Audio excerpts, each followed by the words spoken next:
مجھے کہتا ہے میری ڈسکشن کے عوض یہ کہتا ہے کہ I can order your arrest.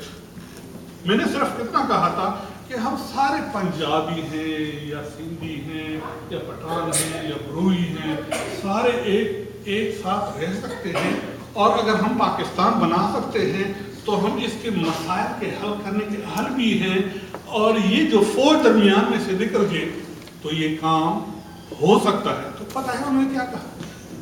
If you don't stop, I can order your arrest. اپنے گھر میں، اپنے جو حجرے میں جہاں پہ اور لوگ بیٹھے تھے، یہ گفتگو ہو رہی تھی، تو کہنے کا مطلب یہ ہے کہ ہم نے ابھی تک کیا کہا؟ میں ذرا سننا چاہتا ہوں۔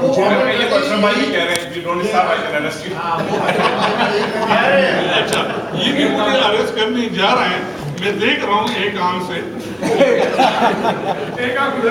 بھئی بات یہ ہے، کہنے کا مطلب یہ ہے کہ اگر ہم ادھر بیٹھے ہوئے ہیں، باتیں کر رہے ہیں اور غور سے سن رہے ہیں، کوئی نہ گالی دے رہا ہے، کوئی نہ گلوچ دے رہا ہے، تو پاکستان اب جو حل کی بات کر رہے ہیں، میں تو یہ کہتا ہوں باتیں بہت زیادہ ہیں، لیکن حل کی طرف آتا ہوں، 1 منٹ میں ختم کر لیتا ہوں کہ جس طرح ایوب خان نے اپنی بدمعاشی اور غنڈہ گردی کو مضبوط کرنے کے لیے کراچی سے دارالخلافہ اسلام آباد تبدیل کیا، تو ہمارے سویلین کے مفادات میں کیا ہے؟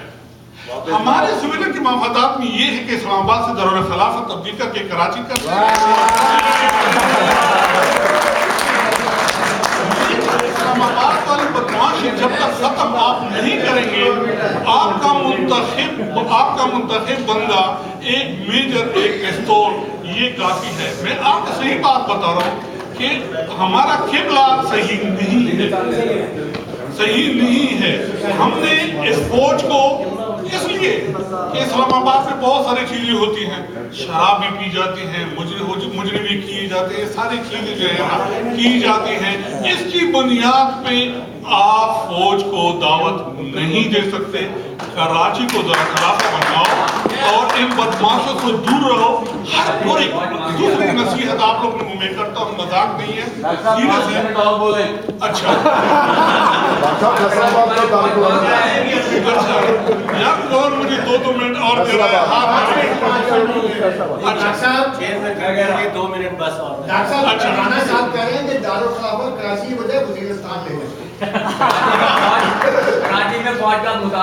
دوسری نصیحت مجھے آپ لوگ میں ہے، یہ پہاڑ جو ہے نا، یہ بڑی خطرناک چیز ہے، اس کا جب چسکا لگ جائے نا تو اس کو بریک لگانا بڑا مشکل ہوتا ہے۔ تو میری خیال سے کبھی بھی کسی بھی جرنیل کو، کسی بھی فوجی کو، کسی بھی بریگیڈ کو دیکھو، اس کو شک کی نگاہ سے دیکھو، یہ آپ کے مفاد میں ہے۔ میں بتا رہا ہوں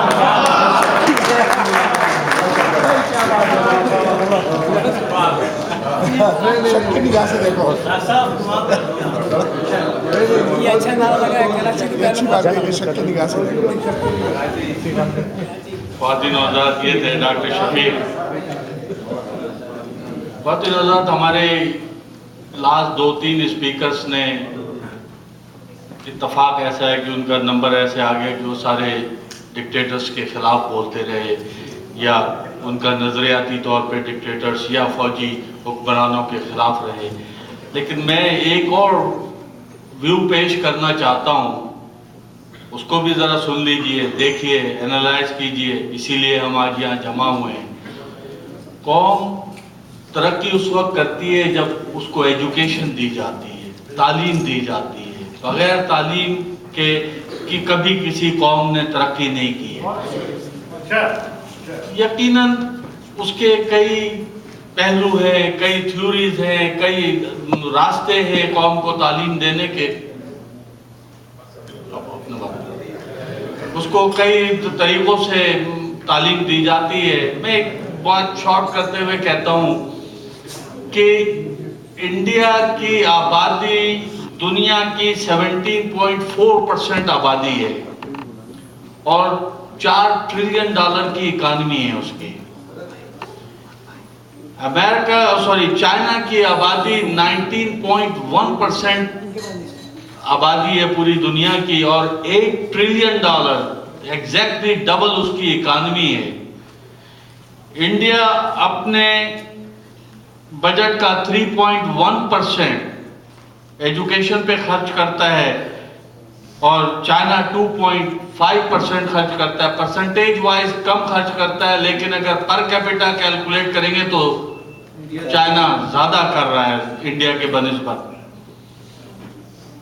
ہم دنیا کے 2.6% آبادی ہے، ہم اپنے بجٹ کا 2.7% خرچ کرتے ہیں.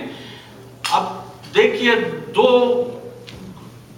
ممالک جو آلموسٹ ایک دوسرے سے آبادی میں کلوز ہیں، پرسنٹیج وائز بھی تھوڑا سا کلوز خرچ کر رہے ہیں، لیکن پر کیپیٹا چائنا زیادہ کر رہا ہے.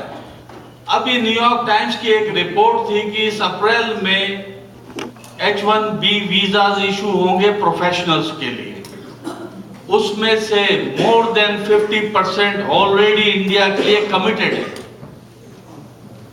اب ہمیں سوچنا یہ ہے کہ ایک ملک بڑا ملک ہے، زیادہ پیسے لگا رہا ہے پر کیپیٹا اپنی عوام پہ، اور امریکہ میں جب پروفیشنل چاہیے ہوتے ہیں تو مور دین 50% انڈیا میں سے آ رہے ہیں.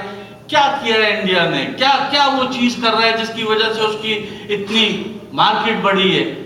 جو میں نے اسٹڈی کی ہے وہ یہ ہے کہ چائنا جو ہے وہ پرائمری ایجوکیشن سے لے کے اوپر تک پیسے، یعنی باٹم سے اوپر کی طرف خرچ کر رہا ہے.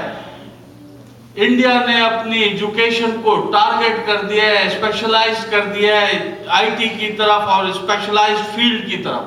تو ہو کیا رہا ہے کہ وہ اس کم پیسوں میں بھی یا اس کے برابر پیسے لگا کے پروفیشنلز کو پیدا کر رہا ہے. اس پروفیشنلز کا وہ یہ ایکسپیکٹ کر رہے ہیں اور اس کی اکانومی کو دیکھتے ہوئے لگ بھی رہا ہے کہ اس کے پروفیشنل جس طرح سے دنیا میں جا رہے ہیں، دنیا کے اندر پھیل رہے ہیں، اس کا ٹرکل ڈاؤن ایفیکٹ بھی اس کی اکانومی پہ پڑ رہا ہے اور اوورآل اس کی اکانومی بھی تیزی سے بڑھ رہی ہے. اب ہم آتے ہیں پاکستان کی طرف.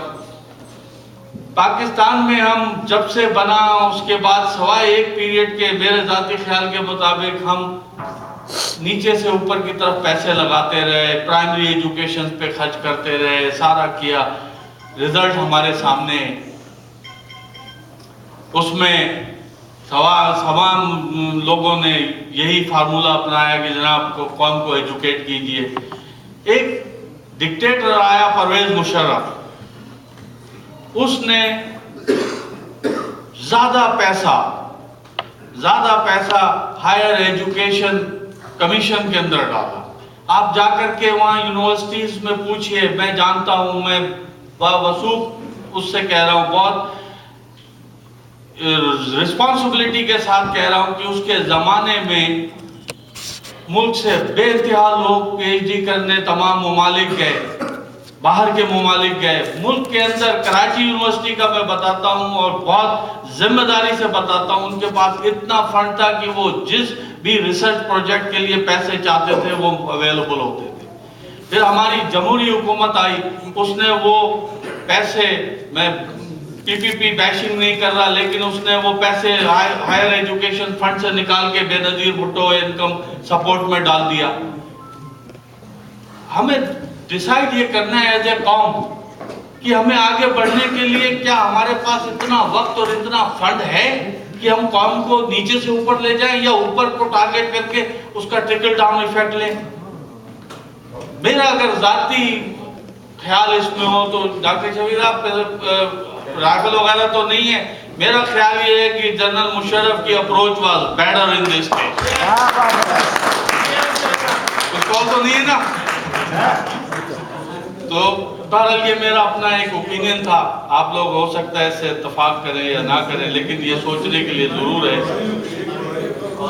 اب میں بلانے جا رہا ہوں ایک ایسے اپنے قونصل جنرل صاحب کو، ان کو ایک بہت اہم ضروری کام سے جانا ہے، تو میں اصولاً تو ان کو آخر میں آنا تھا، لیکن اپنی مصروفیات کی وجہ سے یہ جانا چاہتے ہیں. میں درخواست کروں گا قونصل جنرل صاحب سے کہ پلیز آئیے اور ایڈریس کیجئے، لوگ آپ کو سننا چاہتے ہیں.